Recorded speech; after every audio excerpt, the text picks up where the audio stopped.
रेहान धीरे धीरे चलते हुए एलेन के पास आया और उससे कहा, मैं तुम्हें जीवन दान दे सकता हूँ, लेकिन उसके लिए तुम्हें मुझे वो लाल रत्न देना होगा। एलेन दर्द में भी मुस्कुराते हुए बोला, अगर तुम मुझे जान से भी मार देते हो फिर भी तुम्हें लाल रत्न के बारे में कुछ भी पता नहीं चलेगा। तुम मुझे जान से मारना चाहते हो, मार दो, लेकिन वो रत्न मैं तुम्हें कभी नहीं दूंगा, कभी नहीं। रेहान दूर खड़े एलेन के लोगों की ओर देखते हुए कहता है, तुम्हारे पास लाल रत्न होने के बावजूद मैंने तुम्हारा इतना बुरा हाल किया तो तुम्हें नहीं लगता कि मैं तुम्हारा कुछ बिगाड़ सकता? हाँ, तुम मुझे नुकसान पहुंच सकते हो, मेरे लोगों को तकलीफ में डाल सकते हो, उन्हें जान से मार सकते हो, लेकिन फिर भी तुम मेरा कुछ भी नहीं बिगाड़ सकते। मैं जानता हूँ उसे लाल रत्न के अंदर कौन सी शक्ति मौजूद है, और जानते हुए भी मैं तुम्हें गुलाल रत्न तुम्हें सौंप दूंगा। तुम्हें लगता है कि मैं ऐसा बेवकूफ़ी काम करूंगा? एलेन रेहान की आंखों में देखते हुए बोला, नहीं, मुझे मालूम है तुम ऐसा काम नहीं करोगे, लेकिन तुम्हारे घबराए हुए चेहरे को देखकर ही मैं इतना बता सकता हूँ कि तुम अपने लोगों से कितना प्यार करते हो। भले तुम्हें इतनी आसानी से उनके मरने की बात कह रहे हो, लेकिन तुम उन्हें किसी भी हाल में खोना नहीं चाहते। देखो, मैं तुम्हारे ऊपर जबरदस्ती नहीं करूंगा, बस मेरा एक सिंपल सा सवाल का जवाब दो। रेहान के इस बात पर एलेन उसे गौर से देखने लगता है। रेहान श्रापित तलवार को अपने हाथों में पकड़े उसके सामने किसी मौत के देवता के जैसा खड़ा हुआ था, जो कभी भी उसको मौत के नींद सुलाने की हिम्मत रख रहा था। मुझे बस इतना जानना है, जितने भी पुराने गैंग के लीडर थे उन सब का लीडर आखिर था कौन? मुझे मालूम है उन्होंने एक साथ ही सभी कामों को छोड़ दिए थे, लेकिन ये सब किसके कहने पर हुआ था? मुझे उस शख्सियत के बारे में जानना है। काफ़ी लोगों ने दूसरे गैंग जुड़ गए थे, लेकिन सभी गैंग लीडर ने अपने आगे की ज़िंदगी को नॉर्मल तरीके से जीने के बारे में डिसाइड किया। ऐसा कौन था वो, जिसके कहने पर इतने बड़े बड़े गैंग लीडर ने अपने बसे बसाए हुए गैंग को तोड़कर रख दिया? एलेन उसकी ओर देखते हुए पूछा, आखिर तुम उसके बारे में कौन सी बात जानना चाहते हो? नहीं, मुझे उससे ऐसी कोई खास बात तो नहीं जानी है, बस मुझे उससे इतना पूछना है कि आखिर उसने इतने बड़े बड़े गैंग लीडरों को बुराई के रास्ते पर जाने से मना क्यों कर दिया? विजार्ड रेहान की ओर देख गुस्से से बोला, तुम हमारे लीडर के बारे में क्यों जानना चाहते हो? आखिर उन्होंने तुम्हारा क्या बिगाड़ा है? वो तो इस वक्त इस दुनिया में है भी नहीं, तो फिर तुम उनके बारे में क्यों पूछ रहे हो? रेहान विजार्ड की बातों को सुनकर उसकी आंखों में देखने लगा। उसकी आंखों में बिल्कुल भी सच्चाई दिखाई नहीं दे रही थी। इसका मतलब तो यही था कि विजार्ड अभी भी झूठ बोल रहा है। रेहान अपनी तलवार लिए उसके पास जाकर खड़ा हो गया और तलवार की नोक उसके चीन पर रख उसका चेहरा ऊपर करके बोला, तुम्हारी बातों में अपने लीडर को लेकर अभी भी घमंड है। इसका मतलब यही है कि तुम मुझसे झूठ बोल रहे हो। काफ़ी सालों तक अपने लीडर के लिए काम करने के बाद तुम इतना तो वफादार बन चुके हो कि अपने लीडर के बारे में गलत शब्द सुन नहीं पाओगे। क्या बकवास है, हमारे लीडर को मरे हुए काफ़ी साल हो गए हैं, हमें तो उनकी डेड बॉडी तक देखने को नसीब नहीं मिली। विजार्ड के बगल में खड़े सार्क ने कहा। रेहान ने अपनी निगाहें अभी भी विजार्ड के आंखों में टिकाई हुई थी। तुम्हारी आंखें और तुम्हारी बातें साफ साफ बयां कर रही है कि तुम्हारा लीडर अभी भी जिंदा है। फिर वह कुछ सोचते हुए विजार्ड से पूछा, जब तुम लोगों ने बुरे काम करना छोड़ ही दिया था तो आखिर एलेन के बुलावे पर तुम लोग यहाँ क्यों आए? सालों से तुम लोग किसी को दिया हुआ वचन को निभाते हुए आ रहे थे, तो फिर अचानक ऐसा क्या हुआ कि तुम लोगों ने अपना वचन तोड़कर वापस से हथियार पकड़ लिए? हमने जिंदगी भर के लिए वचन नहीं लिया था कि हम कभी भी हथियार नहीं उठाएंगे। जब हमारे किसी खास के ऊपर खतरा मंडराएगा तो क्या हम ऐसे ही शांत बैठे रहेंगे? हमने भले ही लड़ाई छोड़ी है, लेकिन लड़ाई करना हमें अभी भी आता है। हम इस वक्त तुम्हारे सामने घुटने टेके हुए हैं। इसका मतलब ये नहीं कि तुम हमें कमज़ोर समझने की गलती करो। शेर बूढ़ा हो सकता है, लेकिन शिकार करना कभी नहीं भूलता। अगर क्या होगा मैं इस बूढ़े शेर के बेटे के गर्दन को धड़ से अलग कर दिया तो? रेहान कितना कहते हैं? विजार्ड गुस्से से अपनी जगह पर खड़े होने की कोशिश करने लगा, लेकिन रेहान ने एक लात में ही उसे वापस से जमीन पर गिरा दिया और उसके सीने पर अपना तलवार रखते हुए बोला, तुम्हारा खास आदमी मतलब एलेन, अगर वह मुसीबत में नहीं होता तो तुम सभी अपने वचन पर कायम रहे थे, लेकिन जब तुम्हारे लीडर के बेटे के ऊपर खतरा मंडराई तो तुम लोगों ने दोबारा से हथियार उठा लिया। इंटरेस्टिंग, चलो मैं तुम्हें एक और चांस देता हूँ बचने का। अगर तुम अपने लीडर को यहाँ पर बुलाते हो तो मैं कुछ सोचूंगा तुम्हारी जान बख्शने के बारे में। तभी हंसते हुए सार्क कहता है, तुम्हें लगता है कि तुम हमारे ही एरिया में आकर हमारे ही लोगों को जान से मारकर सही सलामत यहाँ से बाहर निकल जाओगे? अभी तक तो इसके बारे में हमारे लीडर को भी पता चल ही चुका होगा और वो कभी भी इस जगह पर पहुँचते ही होंगे। फिर देखते हैं तुम अपना मुंह छुपाने के लिए कहाँ जगह ढूंढते हो। ये सुनकर कि वहाँ पर पुराने गैंग का लीडर आने वाला है, सभी एक दूसरे से बातें करने लगे, क्योंकि पुराने गैंग का लीडर के बारे में उन लोगों ने काफ़ी सुना था और पूरे मैक्सिको में पुराने गैंग के लीडर का दहशत अभी भी काम नहीं था। एलेन मुस्कुराते हुए कहता है, अगर तुम इस वक्त मेरे सामने घुटने टेक कर मुझसे गिड़गिड़ाकर माफ़ी मांगते हो तो मैं कुछ सोचूंगा तुम्हारे बारे में। मैं अपने डैड से कहूँगा कि वो तुम्हें माफ़ कर दे और तुम्हें तुम्हारी बेवकूफ़ी के लिए माफ़ कर दे। चिंता मत करो, तुम्हें उसके बाद मैक्सिको छोड़कर जाने की कोई ज़रूरत नहीं है। तुम यहीं पर रहकर मेरा गुलाम बनकर काम करोगे। मैं तुम्हें उसकी भी तनख्वाह दूंगा। तुमसे एक भी फ्री का काम नहीं करवाऊंगी, चाहे तुम्हें मेरे कुत्ते का गंदा भी साफ करना क्यों ना पड़े। इतना सुनते ही रेहान ने तलवार चला दिया और एलेन का एक हाथ उसके शरीर से अलग हो गया। एलेन को विश्वास ही नहीं हो रहा था कि अभी अभी उसके साथ क्या हुआ। वो सोचने की भी कोशिश नहीं कर पा रहा था कि रेहान ने इसका एक हाथ उसके शरीर से अलग कर दिया। उसे जैसे ही इसके बारे में रियलाइज हुआ वो जोर जोर से चिल्लाने लगा, रोने लगा। दर्द के मारे उसका पूरा शरीर काम कर रहा था और वहीं बाकी सभी रेहान को हैरान होकर देख रहे थे। उन्हें भी यकीन नहीं हुआ कि एलेन की इतना कुछ कहने के बावजूद रेहान ने उसका एक हाथ उसके शरीर से अलग कर दिया, ये जानते हुए भी उसका डैड पुराने गैंग का लीडर हुआ करता था। रेहान उसके कटे हुए हाथ की ओर देखकर एलेन से कहा, तुम्हें शायद मेरे बारे में रद्दी भर भी जानकारी नहीं है, इसलिए मेरे सामने इस तरह की बातें कर रहे हो, वरना मेरे सामने इस तरह की बातें करने वाला आज तक कोई जिंदा नहीं बचा है। शुक्र मानो कि आज मैंने तुम्हें जिंदा छोड़ दिया, वरना तुम्हारा सिर तुम्हारे धड़ से अलग कर देता। रेहान के सभी साथी इस वक्त घबराए हुए थे क्योंकि उन लोगों को मालूम था कि वहां से अब उनका बचकर जाना आसान नहीं होने वाला है। रेहान ने जो कदम उठाया था उसके बाद उन लोगों को काफ़ी कुछ देखते हुए गुजरना पड़ेगा, जो शायद उनके बस की बात भी नहीं हो सकती है। कुछ ही देर में के पिताजी मिस्टर केविन एलन वहां पर पहुंच चुका था और अपने बेटे को ऐसी हालत में देखकर उसका गुस्सा 7वें आसमान तक पहुंच चुका था। उसने गुस्से से अपने लोगों की ओर देखते हुए पूछा, किसकी इतनी हिम्मत हुई जिसने मेरे बेटे की ऐसी हालत की? बताओ कौन है वो, मैं उसे जिंदा नहीं छोड़ूंगा। जितने भी लोग एलेन के साथ थे उन्होंने तुरंत रेहान की ओर उंगली दिखाई। केविन रेहान को देखकर अपना मुंह टेढ़ा कर लिया और बोला, तुमने मेरे बेटे की ऐसी हालत करने की हिम्मत कैसे की? कि तुम्हें मालूम नहीं है कि मैं कौन हूं और तुम्हारे इस कांड के बाद मैं तुम्हारा क्या हश्र कर सकता हूं?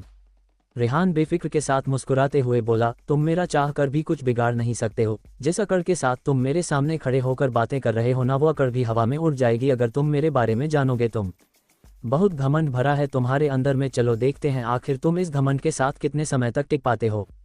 उसने अपने लोगों को तुरंत रेहान के ऊपर हमला करने को कहा, लेकिन रेहान ने बिना देर किया उन सभी को वहीं ढेर कर दिया।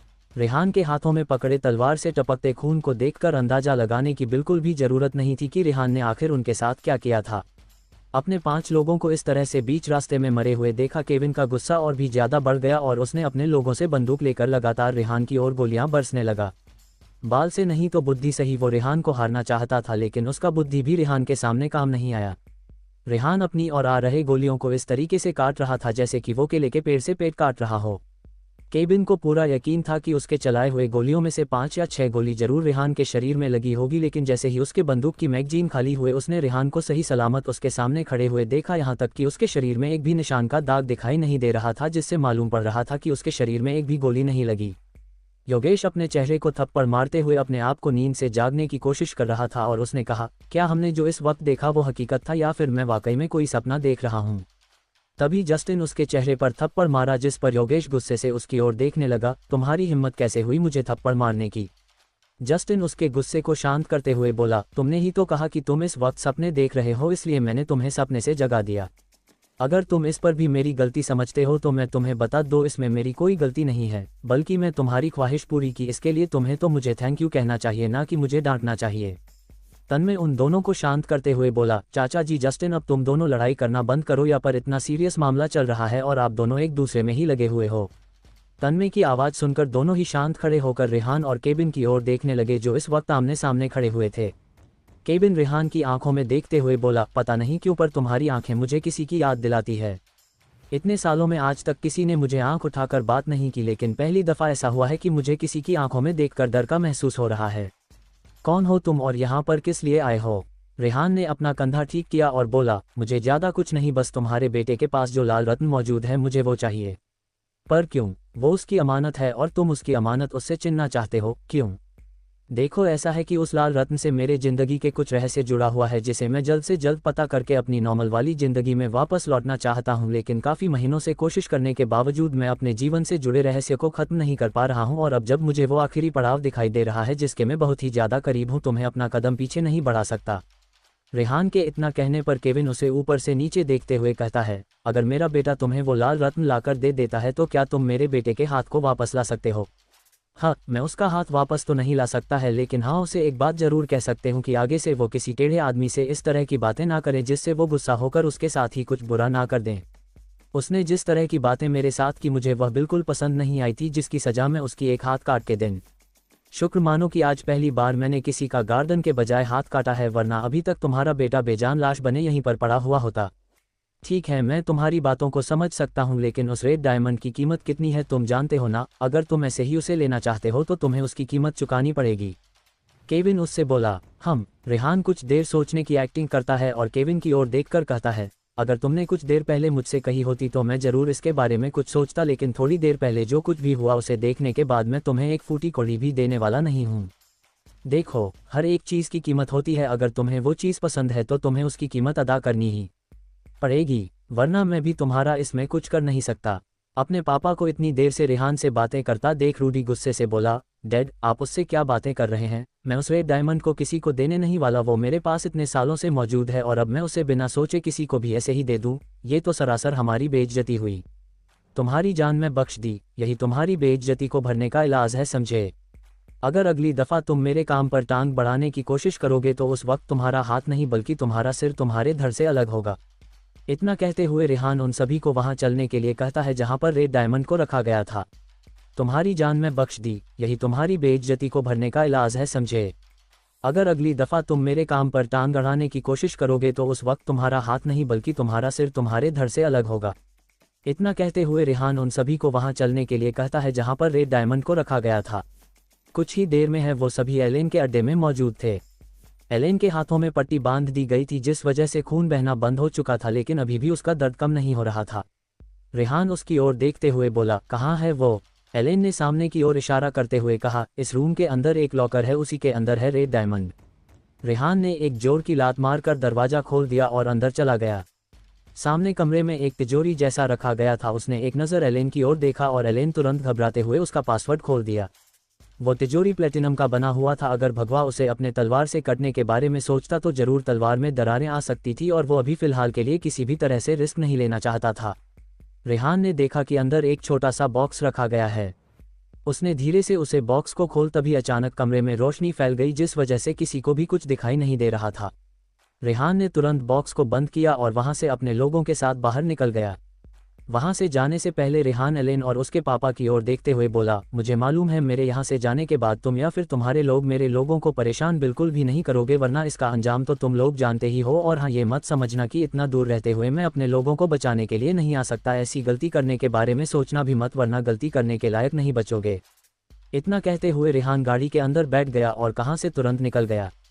किसी को यकीन भी नहीं हो रहा था कि एक नौजवान लड़के ने उन लोगों को इस तरह से डरा कर रख दिया जितना कि शायद ही वो अपनी जिंदगी में कभी डरे होंगे। जॉनसन एलेन की ओर देखकर अपना कॉलर ठीक करते हुए बोला, अगर फ्रेडरिक ने मुझे धोखा नहीं दिया होता तो मुझे पता भी नहीं चलता कि तुम मेरे पीठ पीछे क्या गुल खिला रहे हो। अच्छा होगा कि मुझे इसके बारे में पहले ही मालूम चल गया, वरना मैं तो सोचा था कि आगे चलकर हम दोनों ही साथ मिलकर मैक्सिको में राज करेंगे, लेकिन तुम्हारे कारनामे के वजह से अब तो मेरे सामने भी खड़े नहीं हो पाओगे।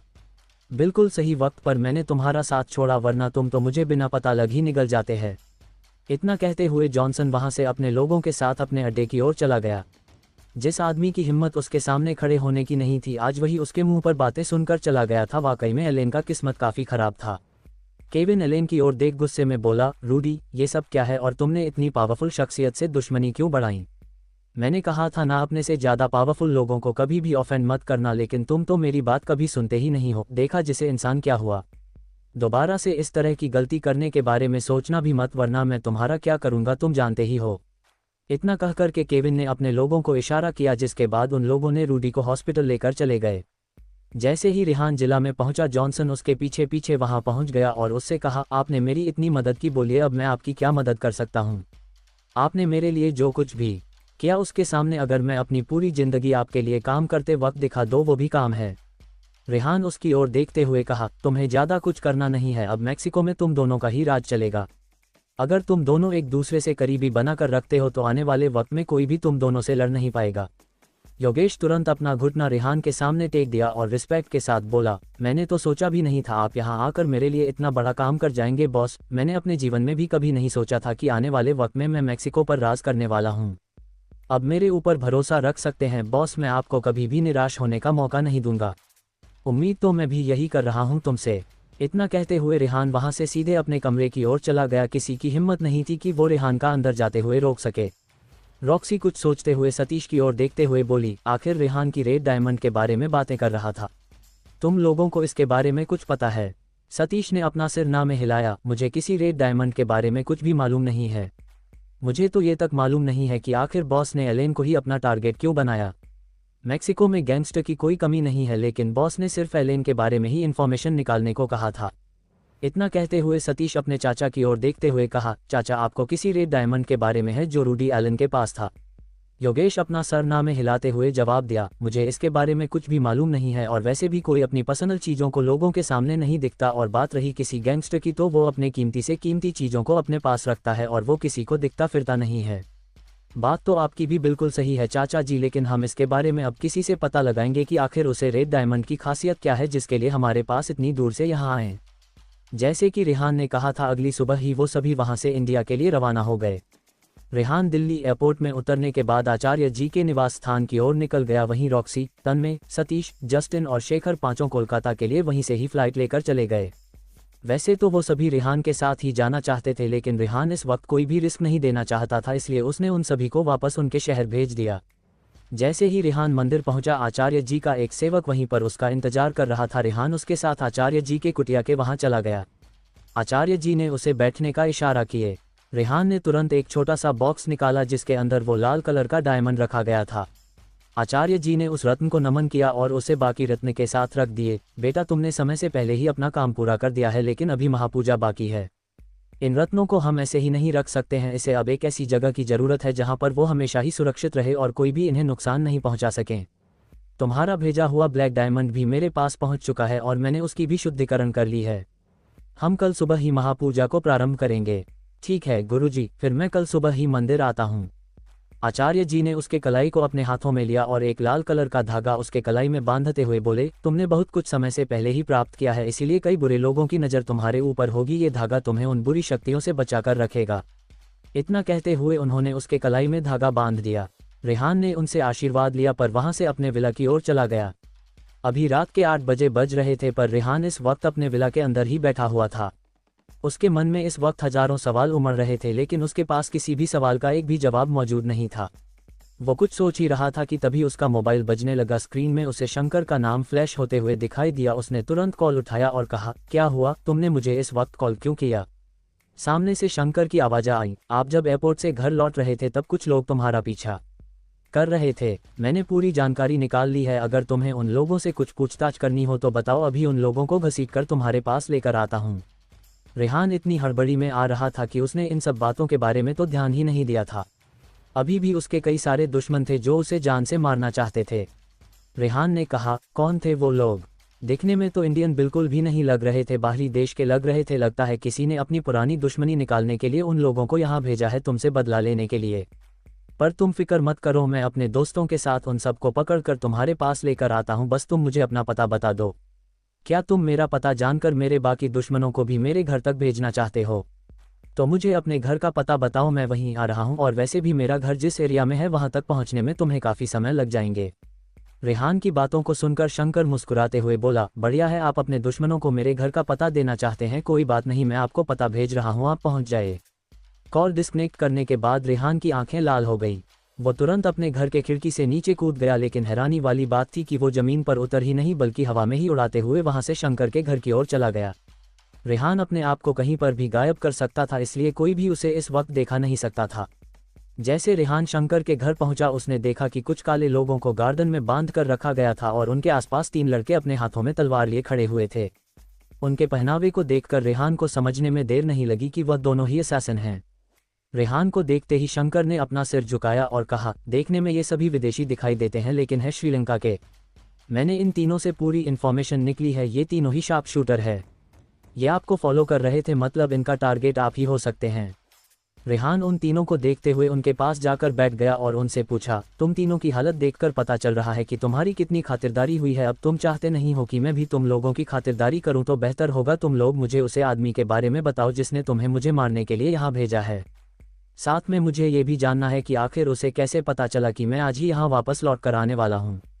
जब कुछ सेकंड्स बीत जाने के बाद भी उन तीनों में से किसी ने कोई जवाब नहीं दिया, तब रेहान ने उनके पीछे खड़े तीनों असैसिन से कहा, इन तीनों को इतना मारो कि मरने के लिए कि भी ये हमारी इजाज़त मांगे। इतना सुनते ही यमन, तुषार और अभिषेक उन तीनों की खातिरदारी करना शुरू कर दिया। उन्होंने उनके मुंह पर पट्टी बांध रखी थी जिस वजह से किसी की भी आवाज़ नहीं निकल पा रही थी। उन तीनों ने उन तीनों को इतना मारा कि वो तीनों बेहोशी के कगार पर पहुंच चुके थे। अब उनकी हालत ऐसी हो गई थी कि उनकी जान कभी भी जा सकती थी। शंकर ने उन सभी को रुकने का इशारा किया, फिर उन तीनों से पूछा, अब हम तुम लोगों से सिर्फ जवाब सुनना चाहते हैं। अगर तुम लोगों ने अपना मुंह नहीं खोला तो दोबारा कभी खोल नहीं पाओगे। एक सवाल एक जवाब, वरना एक जान गई, समझो।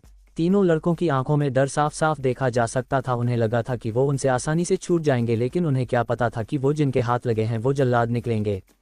रेहान वापस से उनके सामने चेयर पर बैठ गया और एक लड़के से पूछा, तुम तीनों को मुझे मारने के लिए यहाँ पर किसने भेजा है? देखो, मैं दोबारा सवाल नहीं पूछूंगा क्योंकि मेरे पास इतना फालतू के समय नहीं है। तभी पहले वाले लड़के ने हौंफते हुए जवाब दिया, प्रवेश लालवानी, उस आदमी का यही है नाम है जिसने हमें तुम्हें जान से मारने का कॉन्ट्रैक्ट दिया है। ये नाम सुनकर रेहान शॉक हो गया। वो इस नाम को कैसे भूल सकता था? वो इस शख्सियत से कई बार मिल चुका है, लेकिन उसने तो इस आदमी का कुछ नहीं बिगड़ा है, तो फिर ये उसे अपने रास्ते से हटाना क्यों चाहता है?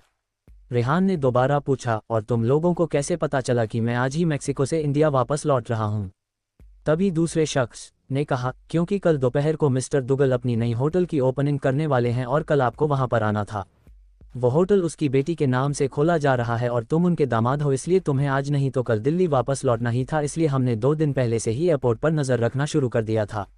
दूसरे शख्स की बातों को सुनने के बाद रेहान ने अगला सवाल पूछा, मुझे करने के लिए प्रवेश लालवानी ने तुम्हें कितने पैसे दिए थे? 1 करोड़। तीसरे शख्स ने जवाब दिया, बस 1 करोड़? मेरी जान की कीमत सिर्फ 1 करोड़।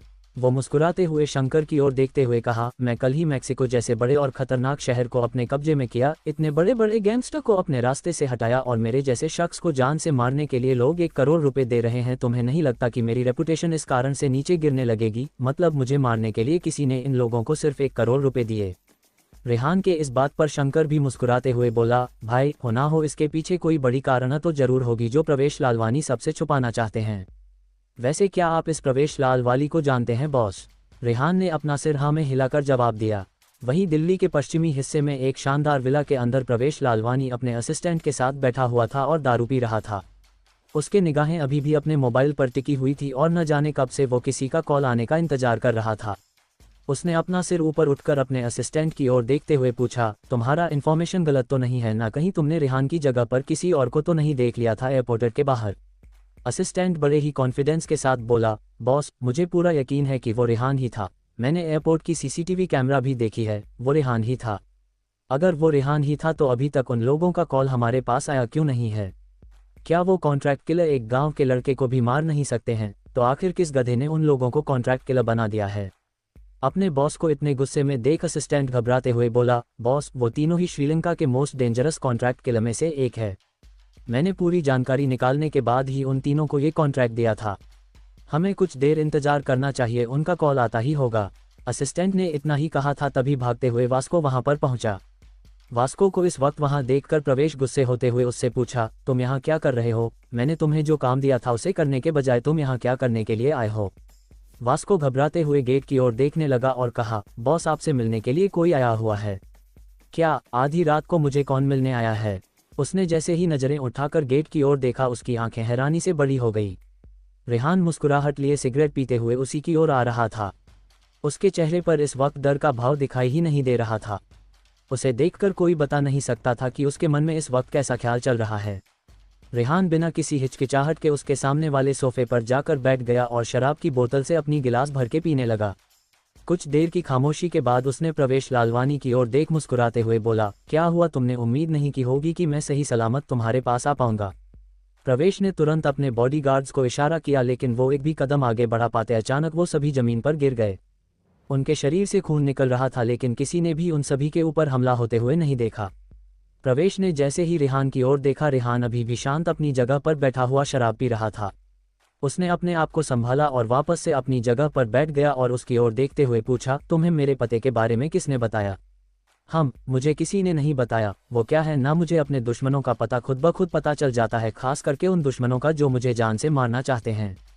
इतना सुनते ही प्रवेश का चेहरा पीला पड़ गया। रेहान ने शराब की दूसरी बोतल उठाई और उसे अपने पीछे फेंक दिया। पीछे खड़ा शंकर ने तुरंत उसे लपका और मुस्कुराते हुए उसका घूंट लगा लिया। मानना पड़ेगा, अमीरों के पास हर एक किस्म की बोतल होती है जो किसी की भी मन को भा जाए। मैं काफ़ी समय से इसी शराब की तलाश कर रहा था, लेकिन दिल्ली के किसी बार में ये शराब मुझे नहीं मिली। शुक्रिया बॉस। इतना कहते हुए उसने शराब की एक और घूंट लगाई। रेहान ने चिकन का पीस उठाया और प्रवेश की ओर देखते हुए कहा, तुमने मुझे मरने के लिए जो 3 शार्प शूटर भेजे थे वो मेरे घर पर मेहमान है। मैंने सोचा कि इन तीनों को संभाल कर रखने के बजाय मैं इन्हें खत्म क्यों नहीं कर देता, लेकिन मेरे मन में एक विचार आया कि अगर मैं इन तीनों को अभी जान से मार देता हूं तो फिर मैं तुम्हारे खिलाफ सबूत इकट्ठा कैसे कर पाऊंगा कि आखिर तुमने किस कारण से अपने सबसे अच्छे दोस्त के दामाद को जान से मारने की कोशिश क्यों की।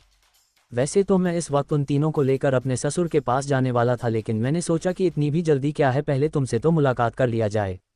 रेहान की बातों को सुनने के बाद प्रवेश बिल्कुल शांत अपनी जगह पर बैठ रहा। उसने एक ही सांस में पूरी बोतल घटक ली, फिर रेहान की ओर देखकर गुस्से भरे स्वर में कहा, हाँ, मैंने ही तुम्हें जान से मरने के लिए कॉन्ट्रैक्ट किलर भेजे थे ताकि मैं तुम्हारी जगह पर अपने बेटे की शादी जेडी की बेटी के साथ कर सकूं। इतने सालों की दोस्ती को मैं रिश्तेदारी में बदलना चाहता था, लेकिन कभी सोचा नहीं था कि हिना तुम्हें पसंद करने लगेगी। मुझे मालूम था कि उसके आगे पीछे मंडराने वाले किसी के साथ भी हिना की शादी नहीं होगी। अगर किसी ने भी हिम्मत की तो मैं उसे अपने रास्ते से हटवा दूंगा। मैंने इसके बारे में एक बार जेडी से बात भी की थी कि मैं अपने बेटे की शादी उसके बेटी के साथ करवाना चाहता हूं और अपनी दोस्ती को रिश्तेदारी में बदलना चाहता हूं, लेकिन जेडी ने मुझे साफ साफ मना कर दिया और कहा कि मेरी बेटी जिसे पसंद करेगी उसी के साथ उसकी शादी होगी। नाथन परिवार जिस तरह से हिना के पीछे पड़ा हुआ था, मुझे उसे वक्त काफ़ी गुस्सा लगता था और मैं उन लोगों को इस वक्त बर्बाद कर देना चाहता था, लेकिन मैं किसी भी तरीके से जेडी के सामने अपनी असलियत को लाना नहीं चाहता था, इसीलिए उनके करतूतों को देखने के बावजूद मैं शांत रहता था। रेहान बीच में ही टोकते हुए उससे बोला, एक सेकंड, मुझे मालूम है कि मेरे ससुर के सिर्फ कुछ ही खास दोस्त रहे हैं, प्रशांत चौरसिया, मिस्टर तलवार और आप। प्रशांत चौरसिया भी कभी हिना को अपने घर की बहू बनाना चाहते थे, लेकिन उनके बेटे ने किसी और से शादी करने के बारे में डिसाइड किया, जिस वजह से उनका भी सपना टूट गया। मिस्टर तलवार के 2 बेटियां हैं, जिस वजह से उसके मन में कभी भी हिना के लिए कोई विचार नहीं आया होगा। और बात रही आपकी, तो आपका तो 2 बेटे हैं, अखिलेश और दीपक। रेहान के मुंह से अपने बेटों के बारे में जानकर प्रवेश हैरानी से उसकी ओर देखते हुए बोला, तुम्हें मेरे बेटों के बारे में कैसे मालूम है? मैंने तुम्हारे सामने कभी भी अपने बेटों के बारे में एक भी बात नहीं की और ना ही कभी अपने परिवार के किसी सदस्यों के बारे में जिक्र किया, तो फिर तुम्हें इतना कुछ जानकारी मालूम कैसे है? इस पर पीछे खड़े शंकर हंसते हुए बोला, तुम्हें शायद मालूम नहीं है, तुम इस वक्त किसके सामने बैठे हो, इसलिए इस तरह की बेवकूफ़ी भरी बातें कर रहे हो। तुमने अभी तक हमारे बॉस को अच्छी तरीके से जाना नहीं है, अगर जान जाते तो इस तरह की गलती नहीं करते।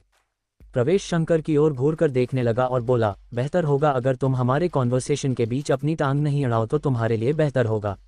मिस्टर लालवानी, अगर मैं चाहूँ ना तो अभी तुम्हारा सर धड़ से अलग करके तुम्हारे प्रॉपर्टी के गार्डन में दफना दूंगा और किसी को इसके बारे में मालूम भी नहीं चलेगा। इसलिए बेहतर यही होगा कि तुम अपने जुबान से कुछ भी कहने से पहले एक बार अपनी जिंदगी के बारे में सोच भी लेना, क्योंकि हमारे पीछे रोने वाला तो कोई नहीं है, लेकिन तुम्हारे पीछे रोने वाला तुम्हारा पूरा परिवार है। शंकर की बातों को सुनने के बाद प्रवेश उसे घूर कर देखने के अलावा कुछ कर नहीं सकता था। रेहान ने शंकर को शांत रहने का इशारा किया और प्रवेश की ओर देखते हुए पूछा, मुझे जितना पता है जेडी तुम्हें अपना सबसे अच्छा दोस्त मानता है, तो फिर तुमने उसके पीठ पीछे इतना सब कुछ करने के बारे में सोच भी लिया कैसे? मुझे मालूम है तुम दोनों ही काफ़ी अच्छे दोस्त हो, लेकिन इसका मतलब यह नहीं किया तुम ज़बरदस्ती से एक नए रिश्ते की शुरुआत करने की कोशिश करो, और वैसे भी ज़बरदस्ती से बनाया हुआ रिश्ता ज़्यादा समय के लिए टिकता नहीं है। हाँ, किसने कहा कि मैं अपने बेटे की शादी उसकी बेटी से हमारे दोस्ती को बढ़ाने के लिए करवाना चाहता हूँ? अपना ये ख्याली पुलाव यहीं तक रखो तो ही बेहतर होगा रेहान। सभी जानते हैं कि जेडी का सिर्फ एक ही औलाद है और वो है उसकी बेटी हिना। जेडी के मरते ही उसकी सारी प्रॉपर्टी हिना के नाम पर हो जाएगी और जिसकी भी शादी हिना के साथ होगी वो पूरे दुगल कॉरपोरेशन पर राज करेगा। कोई नहीं जानता कि है जेडी ने अपने लिए कितना % का जायदाद रखा है और कितना अपनी बेटी के नाम पर मैं वो एक अकेला शख्सियत हूँ जो जानता है कि हिना के पास कितने प्रॉपर्टी में हिस्सा है और जेडी के पास कितनी प्रॉपर्टी में हिस्सा है। जेडी ने मेरे सामने ही अपनी वसीयत बनाई थी और तुम्हें लगता है कि इतना सब कुछ जानने के बाद मैं अपने बेटे की शादी उसके बेटी के साथ करवाना नहीं चाहूँगा? पर मेरा ससुर तो तुम्हें अपना सच्चा दोस्त मानता है, तो फिर तुम उसके साथ इतना बड़ा विश्वासघात क्यों कर रहे हो? वो तुम्हें हर सुख दुख में अपने पास बुलाता है ताकि तुम उसकी मदद कर सको, पर तुम तो उसकी प्रॉपर्टी पर गंदी नज़र डाले हुए हो। प्रवेश उसकी ओर देखकर एक टेढ़ी मुस्कान दिया और बेशर्मों के साथ कहने लगा, कोई भी अपने फ़ायदे के लिए किसी के साथ जुड़ता नहीं है और मैंने भी अपने फ़ायदे को देखते हुए ये कदम उठाया था। जेडी ने जब अंडरवर्ल्ड की दुनिया में कदम रखा था मैंने भी उसके पीछे पीछे कदम रखा था। जेडी का जितना कनेक्शन था मैंने उससे भी ज़्यादा कनेक्शन बनाया, लेकिन पता नहीं बीच में जाकर मेरी किस्मत को किसकी नज़र लग गई। जेडी का कनेक्शन उतना था नहीं, लेकिन उसका पावर बढ़ते जा रहा था। दिल्ली में लोग उससे और भी ज़्यादा डरने लगे थे। अंडरवर्ल्ड में कदम रखने वाले को किसी से डर हो या ना हो, उसे अपने करीबी वालों से हमेशा ही डर लगा रहता है कि वो कहीं उसे धोखा ना दे दे। पर मैंने इसी का फ़ायदा उठाकर उसके ऊपर कई दफ़ा अटैक करवाया। अटैक के वक्त मैं भी उसके साथ ही रहता था। मेरे लोग मेरे ऊपर उतना ध्यान नहीं देते थे, लेकिन जेडी को नुकसान पहुंचाने की कोशिश जरूर करते थे और मैं उसे हर बार बचा लेता था। इसी तरह से मैंने धीरे धीरे करके उसका भरोसा भी जीत लिया और बन गया उसका सबसे खास दोस्त। प्रवेश की बातों को सुनकर कोई भी वहां मौजूद होता तो जरूर उसकी इस बेशर्मी पर हैरान हो जाता है, लेकिन वहां पर जितने भी लोग थे वो सभी इस तरह की हरकतों से वाकिफ थे। वहीं अपने कमरे में बैठा जेडी इस वक्त अपने लैपटॉप में कुछ देख रहा था। वो काफ़ी वक्त से अपने लैपटॉप में बैठकर वीडियो देख रहा था। उसका गुस्सा पाल पाल बढ़ाते भी जा रहा था, लेकिन उसने अपने आप को काफ़ी देर से कंट्रोल करके रखा हुआ था। रेहान उसकी ओर देखते हुए पूछा, तुम्हें तो हिना और मेरे रिलेशनशिप के बारे में काफ़ी समय पहले ही पता चल गया था, तो फिर तुमने उस वक्त हम दोनों को एक दूसरे से अलग करवाने के बारे में क्यों नहीं सोचा? तुम्हें तो काफ़ी मौके मिलते होंगे, फिर तुमने इस मौके का फ़ायदा क्यों नहीं उठाया? इस पर प्रवेश ने रूडली तरीके से जवाब दिया, कुछ समय पहले मेरी कंपनी घाटे में चल रही थी और मैं इन सब चीज़ों पर ज़्यादा ध्यान नहीं दे पा रहा था, इसलिए मैंने तुम लोगों के ऊपर ध्यान देना बंद कर दिया और अपने कंपनी को संभालने में लग गया। लेकिन जब तक मेरी प्रॉब्लम का सॉल्यूशन मिल नहीं गया तब तक तुम दोनों का रिलेशनशिप काफ़ी आगे बढ़ चुका था, पर मैंने सोच लिया था कि मैं तुम दोनों को किसी भी हाल में एक होने नहीं दूंगा। तुम दोनों का रिश्ता चाहे कितना भी मजबूत क्यों ना हो, मैं तुम दोनों के बीच फूट डालकर तुम दोनों को अलग कर देना चाहता था और अपने बेटे दीपक की शादी हिना के साथ करवा देता। उसके बाद जेडी को अपने रास्ते से हटाने के लिए मुझे ज़्यादा मेहनत करने की ज़रूरत नहीं पड़ती। जैसे ही जेडी मरता हिना से पेपर्स में सिग्नेचर करवाने में मुझे किसी तरह की तकलीफ नहीं होती और हम दोनों बाप बेटे इतने बड़े कॉर्पोरेशन के मालिक बन जाते, जिसके बाद दिल्ली में क्या मुझे एशिया में कोई हाथ लगाने की हिम्मत नहीं करता।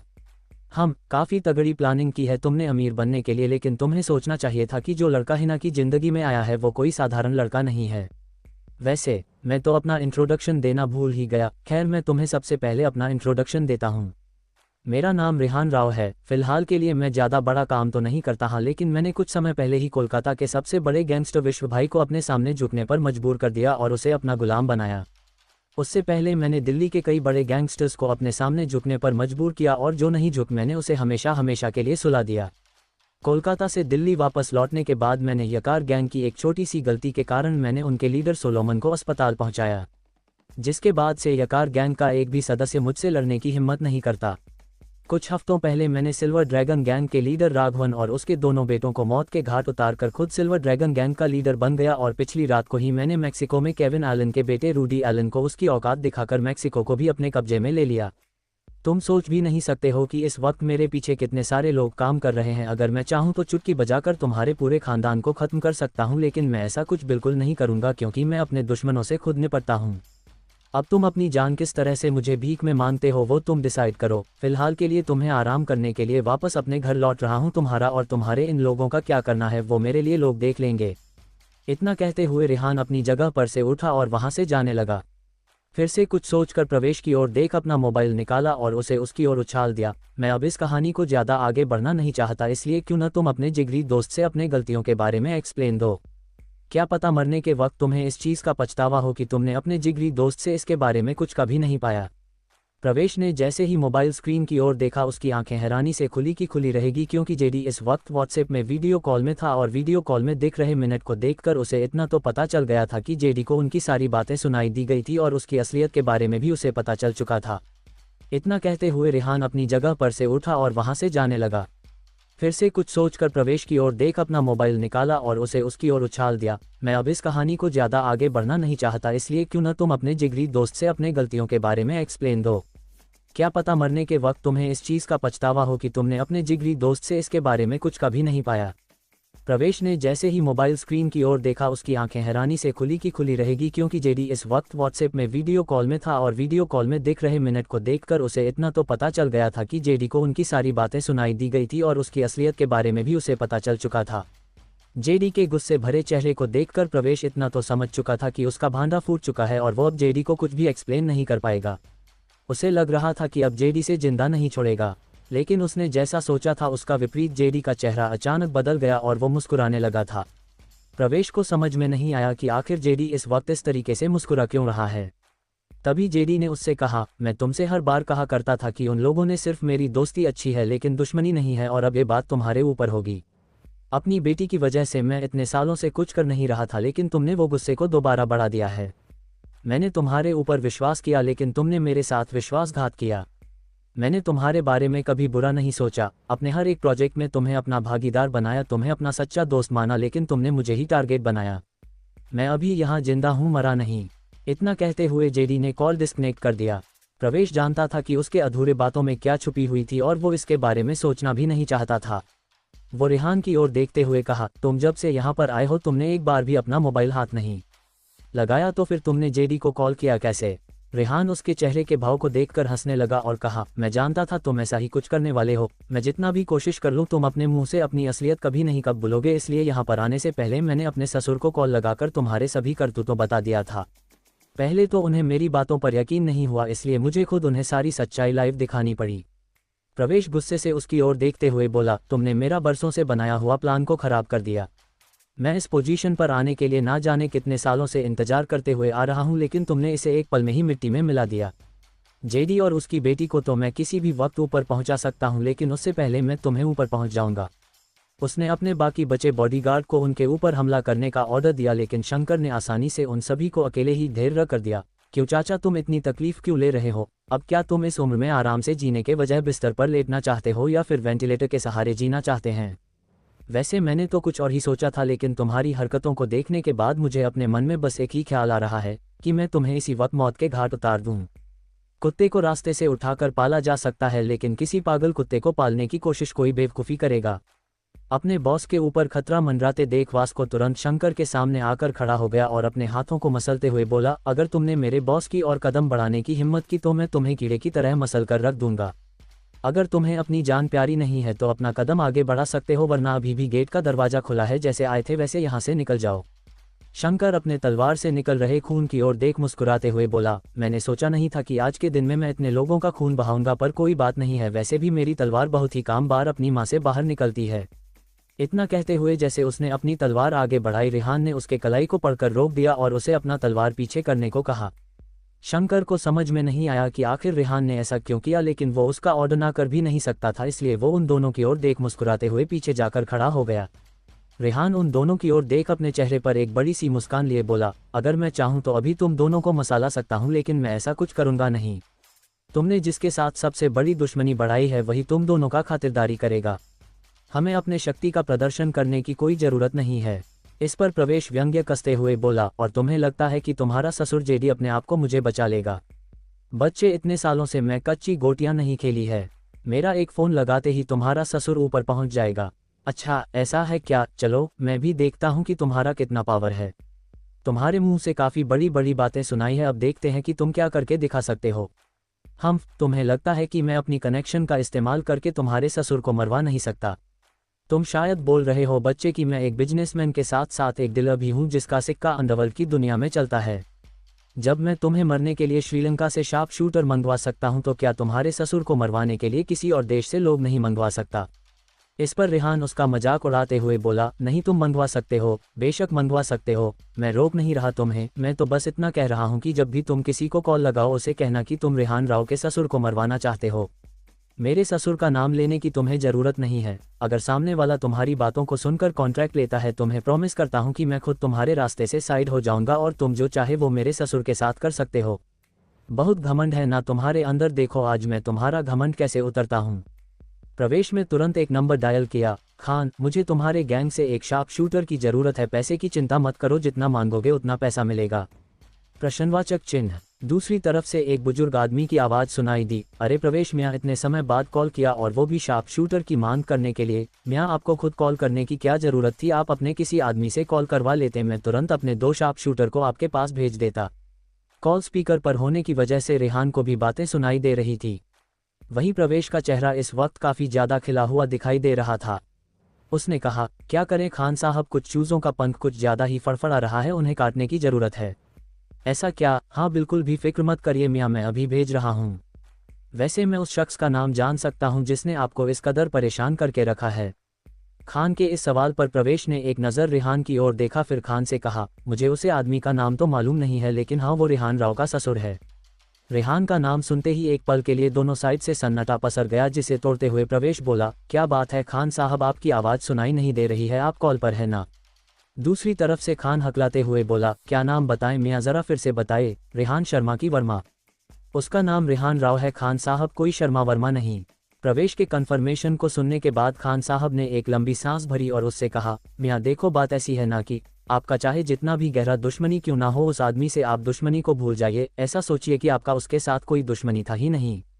प्रवेश को समझ में नहीं आ रहा था कि आखिर खान साहब इस तरह की बातें क्यों कर रहे हैं। देखिए खान साहब, आप पैसों की फिक्र बिल्कुल भी मत करिए, आप जितना पैसा मांगेंगे मैं देने के लिए तैयार हूँ, लेकिन मेरा काम पूरा होना चाहिए।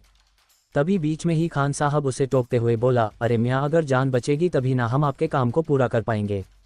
आपका एक काम के बजाय हम अपने पूरे गैंग को खत्म होते हुए नहीं देख सकते। हमने बड़े प्यार से इन बच्चों को छोटे से पाला है भाई। देखिए अगर आपको अपना काम करवाना है तो किसी और से करवाई है, मैं अपने लोगों को नहीं भेजने वाला। इतना कहते ही खान साहब ने कॉल डिस्कनेक्ट कर दिया और वहीं दूसरी तरफ प्रवेश लालवानी हेलो हेलो रहते रह गया। उसने रेहान की ओर देखा जो इस वक्त मुस्कुरा रहा था। उसकी मुस्कुराहट को देखकर उसे थोड़ी सी भी रास नहीं आई और उसने तुरंत एक दूसरा कॉल लगाया। सामने वाले ने जैसे ही रेहान का नाम सुना उसने तुरंत कॉल डिस्कनेक्ट कर दिया, जिसे देखकर प्रवेश को समझ में नहीं आया कि आखिर इन लोगों को हो क्या गया है। उसने और भी कई सारे लोगों को कॉल लगाया लेकिन कोई भी उसके काम को करने के लिए तैयार नहीं थे। रेहान उसके पास गया और उसके कंधे पर अपना हाथ डालते हुए बोला, तुमने अंडरवर्ल्ड की दुनिया में सालों पहले अपना कदम रखा होगा लेकिन इस तरह का नाम कमाया नहीं होगा। तुमने इस वक्त अपने कनेक्शन का इस्तेमाल करते हुए उन सभी लोगों को कॉल लगाया जिसके ऊपर तुम्हारा पूरा भरोसा था, लेकिन मेरा नाम ही काफ़ी था उन लोगों को डराने के लिए। तो सोच, अगर मैंने किसी को कॉल लगाकर तुम्हें मरने का कॉन्ट्रैक्ट दिया तो मुझे करोड़ों रुपए देने की ज़रूरत नहीं पड़ेगी, वो मेरे लिए फ्री में काम कर देंगे। तुमने कनेक्शन बनाया पैसों से और मैंने कनेक्शन बनाया अपनी ताकत और अपनी शक्ति से। मैं एक कॉल लगाकर तुम्हारा क्या हाल कर सकता हूं तुम सोच भी नहीं सकते, इसलिए बेहतर होगा मुझे टकराने से पहले 1000 बार सोच लेना, वरना कहीं मुझे गुस्सा आ गया तुम्हारा क्या हाल होगा तुम खुद भी समझ नहीं पाओगे। इतना कहकर रेहान वहां से चला गया। अगली सुबह पूरे मीडिया जगत में खबर फैल गई कि प्रवेश लालवानी की कंपनी बैंकक्रप्ट हो गई है। यहाँ तक कि बैंक वालों ने उनके ऊपर करोड़ों रुपए न लौटाने और बैंक का लोन न चुकाने के लिए उनके ऊपर केस भी फाइल कर दिया था। प्रवेश लालवानी इस आदमी को सह नहीं पाया और उसे हार्ट अटैक आ गया, जिस वजह से उसे हॉस्पिटल में एडमिट किया गया। जहां सभी इस खबर के पीछे पड़े हुए थे वहीं कई सारे आज हो रही नई होटल की ओपनिंग सेरेमनी के बारे में काफ़ी चर्चाएं कर रहे थे। जेडी अपनी बेटी हिना के नाम पर एक नई होटल की ओपनिंग सेरेमनी करने जा रहे थे, जिसके लिए ना जाने कहां से लोग आज वहां पर गेस्ट बनकर आए हुए थे। राव और सिन्हा खानदान के सभी लोग आज इस ओपनिंग सेरेमनी में आए हुए थे क्योंकि जेडी ने खास उन्हें इन्विटेशन देकर बुलाया था। वो चाहकर भी इसे डिनाई नहीं कर सकते थे, वरना ना जाने जेडी कौन सा कम उठा सकता है उनके खिलाफ। देव सिन्हा अभी भी इस इनविटेशन से काफ़ी ज़्यादा परेशान थे, फिर भी वो जेडी को नाराज़ करने की हिम्मत नहीं कर सकते थे, इसलिए उन्हें न चाहते हुए भी होटल की ओपनिंग सेरेमनी पर आना ही पड़ा। जैसे ही सिन्हा खानदान के लोग वहां पर पहुंचे सबसे पहले उनकी नज़र राव परिवार के लोगों के ऊपर पड़ी जो इस वक्त वीआईपी गेस्ट एरिया की ओर बैठे हुए थे। उन्हें समझ में नहीं आ रहा था कि आखिर मिस्टर जेडी ने उन लोगों को इनविटेशन क्यों दिया, लेकिन वो इस बात से इनकार भी नहीं कर सकते थे कि रेहान के रगों में उनका भी खून दौड़ रहा है। विक्रम और स्वरूप दोनों भी इस होटल ओपनिंग सेरेमनी में आए हुए थे, लेकिन वो दोनों ही सिर्फ एक साधारण गेस्ट के तौर पर वहां पर आए हुए थे। मल्लेश और धनुष उनका भी परिवार वहां पर आया हुआ था, लेकिन उन्हें कोई खास ट्रीट नहीं दिया जा रहा था। लेकिन जैसे ही उनकी नज़र सिन्हा परिवार के लोगों के ऊपर पड़ी जो इस वक्त वीआईपी गेस्ट एरिया में बैठे हुए थे, उनका खून जलने लगा था। विक्रम स्वरूप की ओर देखते हुए पूछा, क्या इन लोगों को भी इनविटेशन मिला है? पता नहीं, मुझे इसके बारे में तो कुछ भी मालूम नहीं था, और वैसे भी मैंने गेस्ट लिस्ट में इन लोगों का नाम तक नहीं देखा, पर मुझे समझ में नहीं आ रहा है ये सभी वीआईपी गेस्ट एरिया की ओर क्या कर रहे हैं। स्वरूप की इस बात पर विक्रम अपने असिस्टेंट की ओर देखते हुए कहा, जाकर पता करो आखिर सिन्हा परिवार वीआईपी एरिया में क्या कर रहा है तुरंत। ये नॉर्मल बात ही क्या, इतने बड़े लोगों के साथ कनेक्शन बनाना इतना आसान भी नहीं होता है, और जेडी जैसे शख्सियत के साथ कनेक्शन बनाना यूं तो दांतों तले चने चबाने के बराबर है। उस ओपनिंग सेरेमनी में किसी की नज़र गेस्ट एरिया में जाए या ना जाए, लेकिन उनकी नज़रें वीआईपी गेस्ट एरिया की ओर जरूर जा रही थी, क्योंकि वहां पर जितने भी लोग बैठे थे उनका कनेक्शन सबसे ज़्यादा बेहतर था जेडी के साथ। कुछ देर बाद असिस्टेंट विक्रम के पास पहुंचा और धीमी आवाज़ में उससे कहा, बॉस मैंने पता करवाया उनके बारे में। और क्या पता चला है तुम्हें? विक्रम ने पूछा। बॉस, असिस्टेंट एक पल के लिए हिचकिचाया, फिर उसने जवाब दिया, बॉस उन्हें वीआईपी इनविटेशन कार्ड मिला है। इतना सुनते ही विक्रम की आंखें हैरानी से बड़ी हो गई और वो सिन्हा खानदान के लोगों की ओर देखने लगा। स्वरूप और बाकी परिवार वालों का भी यही हाल था। स्वरूप ने पूछा, क्या तुम्हें पता चला कि उन्हें वीआईपी इनविटेशन कार्ड किसने दिया है? क्योंकि हमने कई कोशिश करके देखी लेकिन वीआईपी इनविटेशन कार्ड का जुगाड़ नहीं कर पाए। इस बार असिस्टेंट ने जवाब दिया, क्योंकि सर वीआईपी इनविटेशन कार्ड खुद मिस्टर जेडी ने ही अपने हाथों से तैयार किया है, ऐसी खबर है। सभी गेस्ट लिस्ट को उनके असिस्टेंट और कुछ लोगों ने सिलेक्ट किया है और बात रही वीआईपी गेस्ट लिस्ट की तो उसे खुद मिस्टर जेडी ने बनाया है। असिस्टेंट की बातों को सुनकर उन्हें समझ में ही नहीं आ रहा था कि आखिर जेडी और सिन्हा परिवार के बीच किस तरीके का कनेक्शन है जिसके कारण उसने उन्हें वीआईपी इनविटेशन कार्ड, जेडी खुद उन्हें इनविटेशन कार्ड भेजा है, मतलब वो उन्हें जानता है। तभी असिस्टेंट ने एक और बात विक्रम से साझा करते हुए कहा, बॉस मुझे एक और इन्फॉर्मेशन मिली है। सागर सिन्हा की पोती और अनीश सिन्हा की बेटी साक्षी सिन्हा जेडी की बेटी हिना की सबसे अच्छी दोस्त भी है। असिस्टेंट की बातों को सुनकर उन्हें समझ में ही नहीं आ रहा था कि आखिर जेडी और सिन्हा परिवार के बीच किस तरीके का कनेक्शन है जिसके कारण उसने उन्हें वीआईपी इनविटेशन कार्ड, जेडी खुद उन्हें इनविटेशन कार्ड भेजा है, मतलब वो उन्हें जानता है। तभी असिस्टेंट ने एक और बात विक्रम से साझा करते हुए कहा, बॉस मुझे एक और इन्फॉर्मेशन मिली है। सागर सिन्हा की पोती और अनीश सिन्हा की बेटी साक्षी सिन्हा जेडी की बेटी हिना की सबसे अच्छी दोस्त भी है। असिस्टेंट की बातों को सुनकर विक्रम की आंखें बड़ी हो गई और उसने हैरानी जताते हुए पूछा, क्या कहा तुमने? जी बॉस आपने बिल्कुल सही सुना, साक्षी सिन्हा हिना की सबसे अच्छी दोस्त है। विक्रम ने कहा, वो दोनों एक दूसरे के दोस्त कैसे बने, कुछ मालूम है इसके बारे में? नहीं सर मुझे इसके बारे में ज़्यादा कुछ पता नहीं है, हाँ लेकिन इतना पता है कि दोनों अब एक ही कॉलेज में पढ़ते हैं और दोनों ही एक दूसरे की सबसे अच्छे दोस्त भी हैं। ओह, विक्रम की हैरानी खत्म होती उससे पहले उसने देखा कि जेडी का असिस्टेंट खुद सिन्हा परिवार और राव परिवार के लोगों से मिलने के लिए आया था। ये देखकर तो उसकी आंखें गुस्से से बड़ी हो गई और उसने अपने मन में कहा, दिखावा तो ऐसे कर रहे हैं मानो इनके जैसे अमीर पूरे दिल्ली शहर में कोई है ही नहीं। वीआईपी इनविटेशन क्या मिल गया, ये लोग तो हवा में ही उड़ रहे हैं। स्वरूप उन सभी के चेहरे की मुस्कान को अच्छी तरीके से देख पा रहा था। उसका भी मन था वहां पर जाकर बैठने का और बड़े बड़े लोगों से बातचीत करने का, लेकिन किसने सोचा था उनके नसीब इतना खराब निकलने वाला है। उन लोगों ने कोशिश तो बहुत की थी लेकिन वीआईपी इनविटेशन कार्ड का इंतजाम वो सभी कर नहीं पाए। तभी उसने कुछ सोचते हुए विक्रम की ओर देखकर कहा, सिन्हा खानदान के बारे में तो मैं समझ सकता हूं कि उनकी बेटी के वजह से उन्हें ये वीआईपी ट्रीटमेंट दिया जा रहा है, लेकिन राव परिवार के लोगों को आखिर किस कारण से उन्होंने वीआईपी इनविटेशन कार्ड भेजा होगा? स्वरूप की बातों को सुनकर विक्रम के साथ साथ मल्लेश और धनुष भी इस बारे में सोचने लगे, क्योंकि उन्हें जितना पता था राव कॉर्पोरेशन इतनी भी बड़ी नहीं थी कि उन्हें इतने बड़े ओपनिंग सेरेमनी में वीआईपी गेस्ट के तौर पर बुलाया जाए। देखा जाए तो आज से पहले एक भी प्रोजेक्ट उन्होंने राव कॉर्पोरेशन के साथ नहीं किया था, तो फिर आखिर ऐसी क्या कारण है हुई कि उन्हें यहाँ पर वीआईपी गेस्ट के तौर पर बुलवाया गया? उन्होंने सिन्हा परिवार के वहां पर आने का अंदाजा तो लगा लिया था, लेकिन राव परिवार के वहां पर आने का अंदाजा लगा ही नहीं पा रहे थे। कुछ ही देर में वहां का हाल पूरी तरीके से लोगों की भीड़ से खचाखच भर चुका था। चारों तरफ मीडिया वाले और बड़े बड़े कंपनी के ओनर वहां आज मौजूद थे। जेडी इस वक्त अपने पर्सनल बॉडीगार्ड और अपने करीब के लोगों से घिरा हुआ था। उसने अपने घड़ी की ओर देखते हुए शिवानी जी से पूछा, कहाँ रह गई है हिना, वो अभी तक पहुंची नहीं है क्या? आप दोनों साथ में ही आने वाले थे ना, तो अभी तक यहाँ आई क्यों नहीं?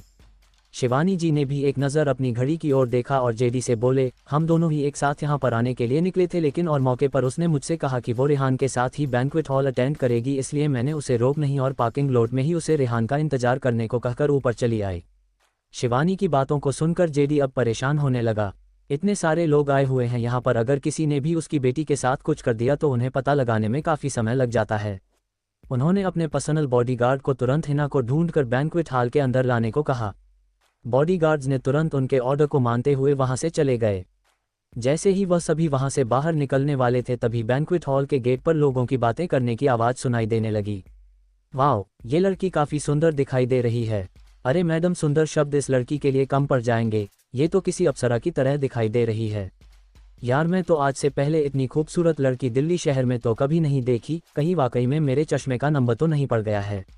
अगर ऐसा है तो भाई तुम्हें एक बार अपनी आंखों के साथ साथ चश्मे को भी ठीक कर देना चाहिए। मैं तो यही कहूँगा कि इस खूबसूरत बला को देखकर तुम्हारी आंखें खराब हो गई है और चश्मे का नंबर भी बढ़ गया। उस आदमी की हंसते हुए बातों को सुनकर आसपास खड़े लोग भी हंसने लगे।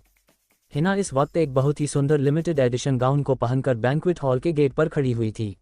वो हर दिन जैसे ड्रेस अप करते थे, आज उसने उससे भी बेहतर ड्रेस अप करके रखी थी, और ऐसा करना भी था क्योंकि आज उसके नाम से ये होटल बनाया गया था और वो अपना इंप्रेशन बाकी लोगों के बीच खराब तो बिल्कुल भी नहीं छोड़ सकती थी। हिना की सभी फ्रेंड्स भी आज उसे इतनी खूबसूरत गाउन में देखकर हैरानी से उसे देख रही थी, क्योंकि हिना कभी भी चमक धमक वाले कपड़े बिल्कुल नहीं पहनती हैं, और आज उसे इस ड्रेस में देखकर वो सभी तो एक्साइट के मारे अपने आप को संभल ही नहीं पा रहे थे। हिना जब रेड कार्पेट में चलते हुए उनके पास खड़ी हुई, उन्हें तो यकीन ही नहीं हो रहा था कि ये उन्हीं की बेस्ट फ्रेंड है जो उनके साथ कॉलेज में पढ़ती है। कल जो लड़की है आज के दिन को लेकर काफ़ी ज़्यादा नर्वस हो रही थी, आज उसे इस तरीके से यहाँ मौजूद देख पायल, विशाखा, निशांत और साक्षी चारों कुछ कह भी नहीं पा रहे थे। उन चारों को अपनी तरफ इस तरह से देखता पाकर हिना ने उनके सामने चुटकी बजाई, तब वो सभी होश में आए। विशाखा तो उसकी तारीफ करने के लिए अपने आप को कंट्रोल ही नहीं कर पा रही थी। Hina, oh my God, you look so pretty, मुझे तो यकीन ही नहीं हो रहा है कि ये वही लड़की है जो हमारे साथ कॉलेज पढ़ती है।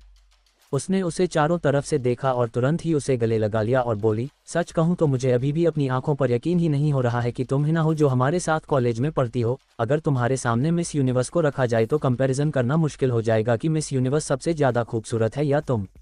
ओह, इतनी चाशनी में डुबोकर तारीफ, इतना भी मीठा मत खिलाओ मुझे, कहीं डायबिटीज हो गई तुम। इस पर विशाखा बोली, अगर तुम्हें डायबिटीज भी हो गया ना तो तुम्हारी खूबसूरती को देखकर डायबिटीज खुद ब खुद किसी और के शरीर में ट्रांसफ़र हो जाएगी।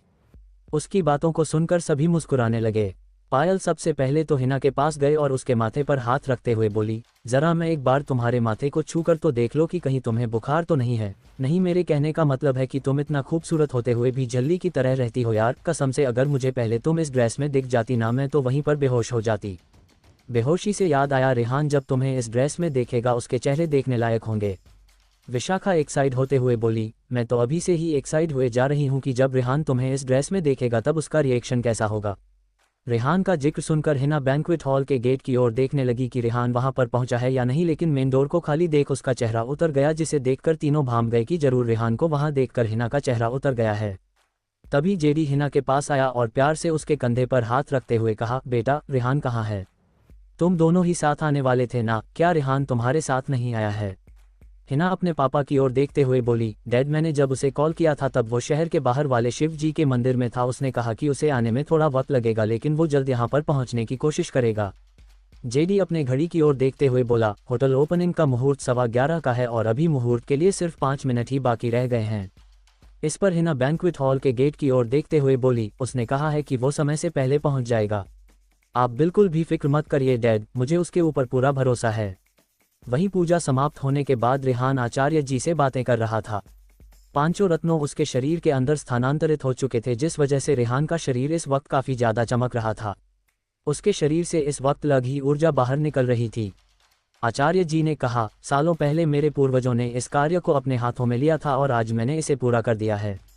बेटा, अब ये 5 रत्न सुरक्षित हैं तुम्हारे शरीर के अंदर। अब चाहे जितनी बड़ी शक्ति तुमसे इन रत्नों को छीनने के लिए ही क्यों न पहुंचे, कोई भी तुमसे इन रत्नों को छीन नहीं पाएगा। रेहान को एलेन की एक बात याद आई और उसने आचार्य जी से पूछा, आचार्य जी मुझे आपसे एक सवाल पूछना था। आचार्य जी ने अपना सिर हाँ में हिलाकर जवाब दिया। रेहान बोला, ये रत्न कई लोगों के पास मौजूद थी, फिर भी कोई से अपने शरीर में स्थानांतरित नहीं कर पाया, तो फिर ये रत्न मेरे ही शरीर में स्थानांतरित क्यों हुए? आपने जो विधि पूरी करके इन रत्नों को मेरे शरीर के अंदर स्थानांतरित करवाए, क्या कोई इन सारी विधियों को पूरा करके इन रत्नों को अपने शरीर के अंदर स्थानांतरित नहीं कर सकते थे? इस बार आचार्य जी ने बड़े ही सिंपल तरीके से जवाब दिए, धरती में जन्म लेने के बाद बच्चे सोचने लगते हैं कि आगे जाने के बाद वो कुछ ना कुछ ऐसा काम जरूर करेंगे जिसके कारण वो अपने परिवार को आगे बढ़ा सकें। वो अपने पैरों में खड़े होते हैं ताकि अपने परिवार वालों को खुशियों के सागर में धकेल सके, जहां पर उन्हें कभी भी दुखों का सामना करना ना पड़े। लेकिन जो इंसान धरती में जन्म लिया है उनका हर एक मकसद होता है जिसे पूरा करके वो इस शरीर को छोड़कर परलोक चला जाता है। ये तुम्हारे लिए अजीब होता लेकिन यही सत्य है बेटा।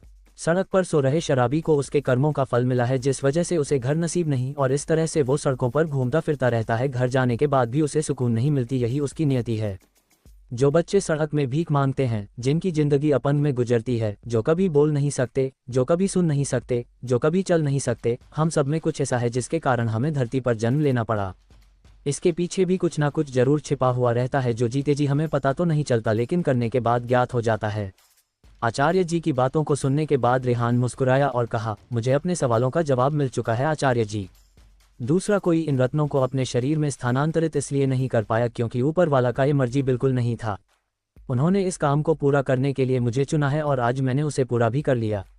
इतना कहते हुए रेहान अपनी जगह पर खड़ा हुआ और आचार्य जी के पांवों को छूते हुए कहा, आज मैं अपनी लाइफ की दूसरी पड़ाव पर कदम रखने वाला हूं। आचार्य जी मुझे आशीर्वाद दीजिए ताकि आने वाले समय में मैं अपने परिवार और अपने सगे संबंधियों के साथ अच्छी तरीके से बर्ताव करते हुए अपनी जिंदगी को सुकून भरी बना सकूं। आचार्य जी ने उसके सिर पर हाथ फेरते हुए उन्हें आशीर्वाद दिया, जिसके बाद रेहान वहां से बैंक्वेट हॉल के लिए निकल गया। आधा घंटा हो चुका था लेकिन रेहान अभी भी बैंक्वेट हॉल नहीं पहुंचा था, जिस वजह से जेडी काफ़ी ज़्यादा परेशान दिखाई दे रहा था। वहीं हिना की परेशानी भी उसके चेहरे पर साफ साफ देखी जा सकती थी। विशाखा हिना को इतना परेशान होते देखा उसे कंसोल करते हुए बोली, तुम परेशान मत हो, रेहान आता ही होगा। हिना अपने उंगलियों को मसलते हुए बोली, मैं भी यही चाहती हूँ, मैंने उसे काफ़ी दिनों से देखा नहीं है और मुझे मालूम भी नहीं है कि इस वक्त उसका क्या हाल है। पापा ने उसे यहाँ पर आने के लिए तो कह दिया था, लेकिन अभी तक रेहान को यहाँ ना देखकर पापा भी काफ़ी ज़्यादा परेशान है और की परेशानी मुझसे देख नहीं जा रही है। पंडित जी जेडी के पास आए और उनसे बोले, पूजा की सारी विधियाँ पूरी हो गई है, अब आप अपना कार्यक्रम शुरू कर सकते हैं। पंडित जी की बातों को सुनकर जेडी मुस्कुराए और उन्होंने कहा, जी पंडित जी, लेकिन हम अभी एक खास मेहमान का इंतजार कर रहे हैं, इसके बारे में मैं आपसे बात किया था। इतना सुनकर पंडित जी ने अपना सिर हिलाया और अपने स्थान पर जाकर बैठ गए। किसी को समझ में ही नहीं आ रहा था कि आखिर जेडी आखिर ऐसे किसी खास मेहमान का इंतजार कर रहा था जो अभी तक वहां पर आया नहीं था और जेडी के लिए भी काफ़ी ज़्यादा खास था। तभी उन्होंने देखा कि बैंक्वेट हॉल के गेट पर एक लंबे बालों वाला लड़का खड़ा हुआ है। आंखों में काले चश्मे जो उसके लंबे बालों से आधे ढके हुए थे, लेकिन उसकी जो पर्सनैलिटी निखर कर आ रही थी वो सबको हैरान कर रही थी। रेहान को वहां 3 पीस सूट में खड़े देख हिना सबसे पहले तो कंफ्यूज हुई, क्योंकि रेहान मंदिर तो इस ड्रेस में गया नहीं होगा, तो फिर उसने अपना ड्रेस चेंज कब किया है। लेकिन इन सबसे ज़्यादा उसे हैरानी इस बात से हो रही थी कि आज रेहान जैसा दिख रहा है वैसे पहले कभी वो दिखा ही नहीं। उसकी पर्सनैलिटी, उसका बॉडी पोस्चर, उसका चलने का स्टाइल सब कुछ अलग दिख रहा था। उसने पहली बार जब रेहान को देखा था तब का रेहान और अभी का रेहान में काफ़ी ज़्यादा फर्क साफ साफ दिखाई दे रहा था। सिन्हा परिवार के सभी लोग जानते थे कि रेहान हिना का पर्सनल बॉडीगार्ड है, इसलिए वहां उसे देखकर उन्हें कोई हैरानी नहीं हुई, लेकिन उसने जिस तरीके से उस बैंक्वेट हॉल में एंट्री मारी उसे देखकर तो पूरा सिन्हा परिवार ही दंग था। राव परिवार के सभी लोग इस वक्त अपनी जगह पर खड़े होकर रेहान को देख रहे थे, जो एक अलग ही और लिए उनकी तरफ आ रहा था। सिन्हा परिवार के सभी लोग जानते थे कि रेहान हिना का पर्सनल बॉडीगार्ड है, इसलिए वहां उसे देखकर उन्हें कोई हैरानी नहीं हुई, लेकिन उसने जिस तरीके से उस बैंक्वेट हॉल में एंट्री मारी उसे देखकर तो पूरा सिन्हा परिवार ही दंग था। राव परिवार के सभी लोग इस वक्त अपनी जगह पर खड़े होकर रेहान को देख रहे थे, जो एक अलग ही और लिए उनकी तरफ आ रहा था। रेहान को वहां पर देखकर विक्रम की आंखें तो फटी की फटी रह गई थी। उसने सोचा नहीं था रेहान के साथ उसकी दोबारा मुलाकात इस तरह से होगी। उस दिन के बाद उसे तो लगा था रेहान से कभी उसकी दोबारा मुलाकात नहीं होगी, लेकिन आज इतने बड़े मौके पर उसे वहां देखकर उसका खून खौलने लगा था। बाकी परिवार के लोगों का भी यही हाल था। उन्हें समझ में नहीं आ रहा था कि रेहान आज वहां इस लुक में क्या करने आया था। विशाखा हिना को छेड़ते हुए बोली, यार पहली बार हमने जब रेहान को तुम्हारे साथ देखा था हमें काफ़ी अजीब लगा था, लेकिन आज उसे यहाँ देखकर ऐसा लग रहा है मानो तुम्हारे लिए तो यही बेस्ट है। विशाखा के मुंह से रेहान की तारीफ सुनकर हिना शर्माने लगे, वही बाकी सभी इस मौके पर उसे परेशान करना छोड़ ही नहीं रहे थे। रेहान रेड कारपेट पर चलते हुए हिना के बगल में जाकर खड़ा हो गया और अपना ब्लेजर ठीक करते हुए बोला, मैं हैंडसम तो लग रहा हूँ ना? हाँ मुझे मालूम है तुम अपना चेहरा छुपाने की काफ़ी कोशिश कर रहे थे, लेकिन मैंने तुम्हारा शर्म से चेहरा देख लिया था। हे भगवान, ये कैसा लड़का है। यहाँ पर सभी ने मेरी तारीफ की और ये लड़का मेरे सामने ही अपना ही तारीफ कर रहा है और मुझे चाहता है कि मैं कुछ कम्प्लीमेंट करूँ। हिना उसकी ओर देखते हुए अपने मन में बोली। हिना को अपनी ओर इस तरह देखता पाकर रेहान ने वापस से अपना ब्लेजर ठीक किया और कहा, ऐसा मत देखिए मुझे, वरना कहीं मैं शर्म से बेहोश ना हो जाऊं। रेहान को इतना फ्लर्ट करते हुए देख इन्हें उसे देखते हुए बोली, मुझे तो लगा था तुम्हें आने में काफ़ी वक्त लगने वाला है, लेकिन तुम्हें तो कुछ ज़्यादा ही वक्त लग गया। उसके गुस्से को देखकर रेहान समझ रहा था कि हिना उससे काफ़ी ज़्यादा नाराज़ है, इसलिए उसने उसकी नाराज़गी को दूर करते हुए कहा, मुझे मालूम है कि मैं 5 मिनट में पहुंचने के बाद कही थी, लेकिन एक ज़रूरी काम आ गया था, उसी को करते हुए मुझे कुछ और वक्त लग गया। मेरा वो काम 2 मिनट में हो गया था, लेकिन मेरी बाइक लगता है पुरानी हो गई है, इसलिए मैं सही समय पर यहाँ पहुँच नहीं पाया। तभी जेडी उनके पास आया और कहा, हम तुम्हारा इंतजार कर रहे थे रेहान, आओ बेटा अभी हम होटल की ओपनिंग सेरेमनी को आगे बढ़ते हैं। रेहान ने मुस्कुराते हुए अपना सिर हाँ में हिला दिया। हिना रेहान के साथ गेट के सामने जाकर खड़ी हो गई और उसने रेहान के साथ ही रिबन काटकर होटल की ओपनिंग की। सभी ने उनके लिए जोरदार तालियां बजाई। रेहान को इस लुक में देखकर उसकी दादी माँ काफ़ी ज़्यादा खुश दिखाई दे रही थी, क्योंकि वो बिल्कुल इस वक्त अभिमन्यु की तरह दिखाई दे रहा था। अभिमन्यु का चेहरा और रेहान का चेहरा में ज़्यादा फर्क नहीं था, इसलिए रेहान को देखकर उन्हें ऐसा लग रहा था मानो उसका बेटा उनके साथ हो। बैंक्वेट हॉल काफ़ी ज़्यादा बड़ा था, इसलिए आज पार्टी भी वही होने वाली थी।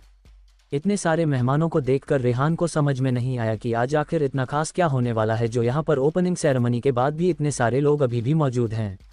उसने हिना की ओर देखते हुए पूछा, ओपनिंग सेरेमनी तो कब की खत्म हो चुकी है, तो फिर सभी मेहमान अभी तक यहाँ से गए क्यों नहीं हैं? हिना बोली, मुझे मालूम नहीं है इसके बारे में, मैंने पापा से इसके बारे में पूछने की कोशिश की, लेकिन उन्होंने कहा कि हमारे लिए कोई सरप्राइज़ है। सरप्राइज़? रेहान का चेहरा थोड़ा बदल गया। आखिर मेरे ससुर ने कौन सी सरप्राइज की प्लानिंग की होगी? Good afternoon everyone, thank you so much कि आप लोगों ने आज हमारे होटल के इस ओपनिंग सेरेमनी को ज्वाइन किए। आज हमारे इस नई होटल की ओपनिंग सेरेमनी में मैं आप लोगों के साथ कुछ और भी शेयर करना चाहता हूँ। इतना कहते हुए जेडी में रेहान और हिना को स्टेज पर आने को कहा। रेहान और दोनों ही एक दूसरे के हाथों में हाथ डालकर स्टेज के ऊपर चले आए। उन्हें इस तरीके से जाते देख हर कोई कंफ्यूज था, क्योंकि सब जानते थे कि रेहान हिना का पर्सनल बॉडीगार्ड है, लेकिन उन दोनों को देखकर ऐसा बिल्कुल भी नहीं लग रहा था कि दोनों एक दूसरे से अलग है, बल्कि दोनों ही एक ही है। उनकी स्टेज पर आते ही जेडी मुस्कुराते हुए माइक में कहने लगा, पिछले 25 सालों से मेरी बेटी मेरे साथ है और मैंने उसकी हर एक ख्वाहिश पूरी की। मैंने कभी नहीं चाहा कि मेरी बेटी किसी चीज़ को लेकर परेशान रहे। मैंने उसकी हर एक सपने को पूरा की और आज यहाँ पर मौजूद सभी लोगों के बीच अपनी बेटी हिना दुग्गल और रेहान राव का एंगेजमेंट की अनाउंसमेंट करता हूँ, और ये एंगेजमेंट अभी और इसी वक्त यहाँ होगी। जेडी की अनाउंसमेंट सुनकर पूरे बैंक्वेट हॉल में तालियां बजने लगी। सिन्हा खानदान के सभी लोग इस वक्त शॉक में थे, वहीं राव परिवार के लोगों के चेहरे पर मुस्कान थी। उन्हें तो उन दोनों की जोड़ी काफ़ी प्यारी लगती थी और वो चाहते भी थे कि अगर आगे चलकर रेहान की शादी किसी लड़की के साथ हो तो वो हिना ही हो।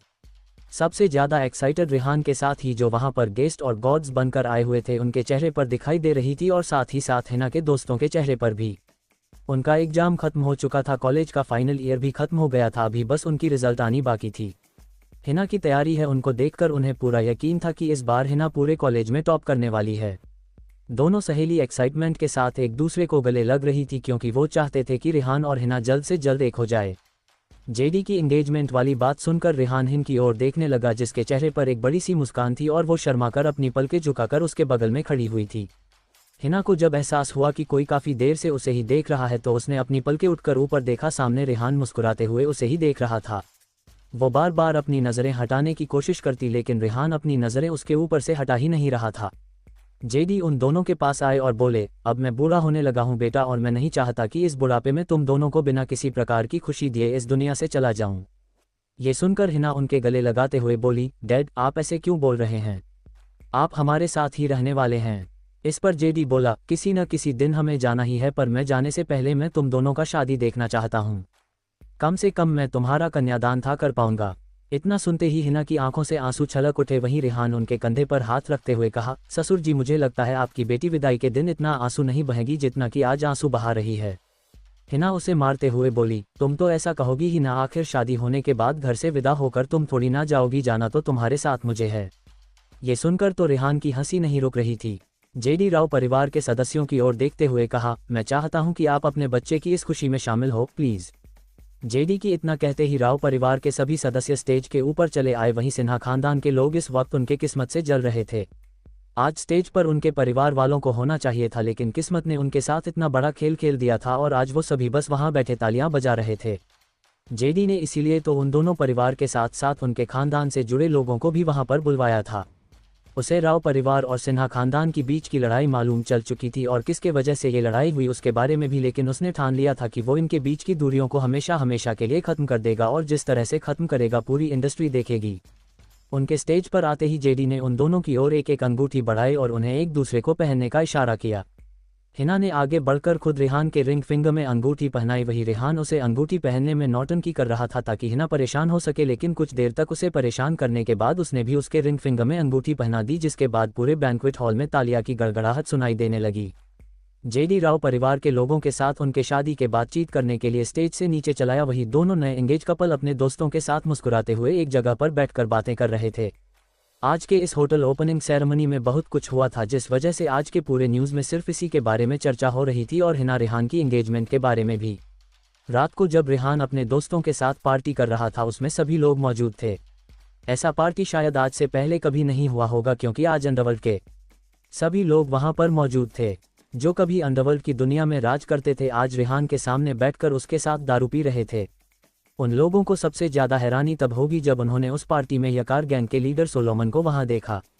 उन्हें लगा नहीं था कि रेहान सोलोमन को भी जानता होगा, लेकिन जो बात उन्हें मालूम नहीं थी वो ये थी कि रेहान ने सिर्फ उसे एक कॉल करके आज के इस पार्टी में इनवाइट किया था। उसके लिए तो यह नॉर्मल इनविटेशन था, लेकिन रेहान ने जिस तरह से अपनी काबिलियत दिखाकर जो हासिल किया था उसे देखने के बाद सोलोमन खुद उससे मिलना चाहता था और अपने बीच में गलतफहमी को दूर करना चाहता था।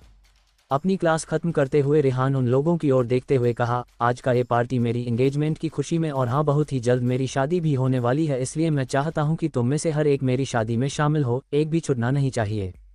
सतीश जो शाम को ही दिल्ली आया था उसने अपना गिलास ऊपर उठाते हुए बोला, बॉस आप बिल्कुल भी फिक्र मत करिए, आपकी शादी में हर कोई नागिन डांस करेगा। अगर किसी ने इनकार करने की हिम्मत की तो उसे किस तरीके से करवाना है हम सभी जानते हैं।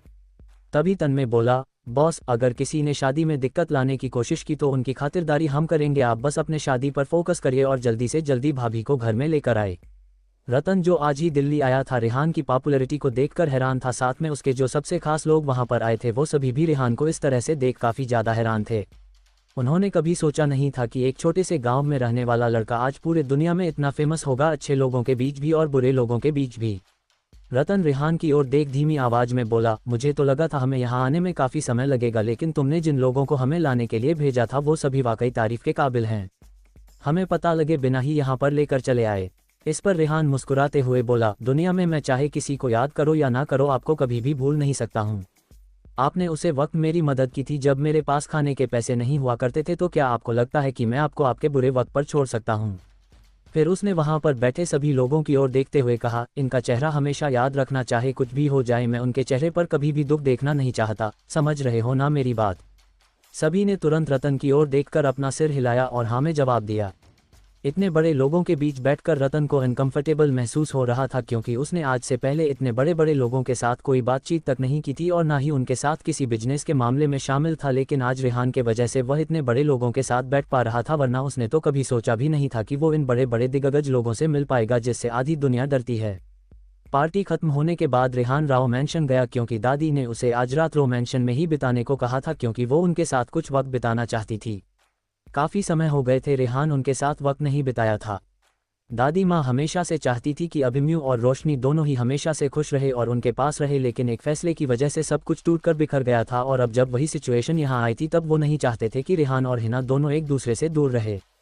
कुछ दिन ऐसे ही बीत गए।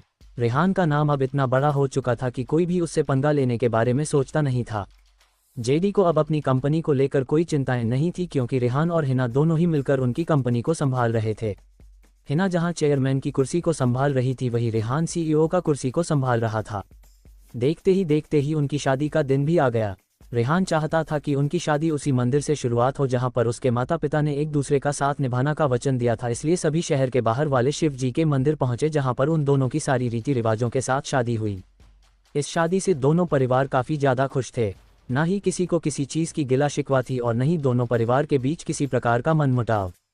इस शादी से आचार्य जी भी काफ़ी ज़्यादा खुश थे, क्योंकि उन्होंने उन दोनों की कुंडली देख ली थी और वो उनके आने वाले समय के बारे में भी जान चुके थे। उन दोनों को उन्होंने आशीर्वाद दिया और हमेशा खुश और खुशहाल जिंदगी जीने की आशीर्वाद भी दी। रेहान जहां इस शादी को लेकर खुश था, वहीं हिना इसे किसी सपना की तरह समझ रही थी, लेकिन जब रेहान ने उसकी मांग भरी मानो सपना किसी शीशे की तरह टूटकर बिखर गया और वो हकीकत में आ गई, क्योंकि उसने जिसे अपने दिल से चाहा था आज वो उसकी हो चुकी थी। रेहान उसका पति बन चुका था और अब दोनों ही आने वाले समय में एक दूसरे के साथ उम्र भर रहने वाले थे। रेहान ने अपनी शक्तियों के बदौलत क्या कुछ हासिल नहीं कर सकता था, लेकिन उसने सिर्फ उन्हीं चीज़ों पर ध्यान दिया जो चीज़ उससे जुड़ी हुई थी। सिन्हा खानदान के लोग अभी भी पछतावे में जी रहे थे, पर अब जो कुछ हो चुका था उसे बदलना किसी के हाथ में नहीं था। विक्रम काफ़ी कोशिश करके एक बार भगवा से मिलना चाहता था, क्योंकि उसने उसकी पूरी बिजनेस को बर्बाद कर दिया था। यहाँ तक कि बाकी तीनों परिवार के बिजनेस पर भी काफ़ी बड़ा इफेक्ट पड़ा था और उनकी कंपनी घाटे में चल रही थी। शीशे के सामने खड़ा रेहान आज अपने आप को अच्छी तरीके से देख पा रहा था। जहां उसके पास पहले कुछ भी मौजूद नहीं था, वही आज के दिन उसके पास वह सब मौजूद था जिसे उसकी ख्वाहिश थी। एक भरा पूरा परिवार, उसकी फिक्र करने वाले लोग और साथ में एक प्यारी से जीवन साथी जो उसे बहुत प्यार करती थी। अब क्या तुम शीशे में ही अपने आप को देखते रहोगे या फिर मेरे पास भी आओगे? बेड पर बैठी हिना उसे देखकर अपने पास आने को कह रही थी। रेहान से पास गया और उसके बगल में बैठते हुए कहा, समय समय की बात है, पहले आप मुझे अपने करीब आने नहीं देना चाहते थे और अब मुझे अपने करीब ना देकर आपको चैन नहीं मिलता। उसकी बातों को सुनकर हिना मुंह फुलाकर उसे देखने लगी तो रेहान ने उसे गले लगा लिया और बिस्तर पर लेटे हुए कहा, अब आराम से सो जाओ क्योंकि कल की सुबह हमारे जीवन में बहुत कुछ लाने वाली है। हिना भी मुस्कुराकर उसे गले लगाकर सो गई। तो फ्रेंड्स, ये थी हमारी बॉडीगार्ड द अनटोल्ड सीक्रेट। उम्मीद करता हूँ आपको मेरी ये कहानी पसंद आई होगी। बहुत बहुत धन्यवाद कहानी के आखिरी तक हमसे जुड़े रहने के लिए।